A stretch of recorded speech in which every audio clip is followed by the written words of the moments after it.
Assalamualaikum warahmatullahi wabarakatuh. Jumpa lagi dengan HK93 Kanel Official. Sebelumnya jangan lupa klik like, subscribe, dan komen. Hari ini saya menikmati pemancingan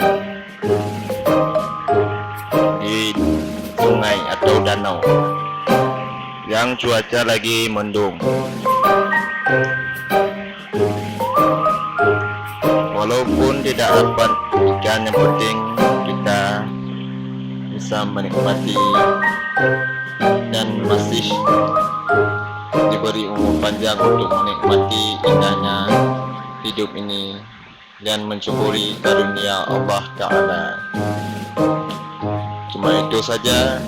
Wassalamualaikum warahmatullahi wabarakatuh. Bye bye.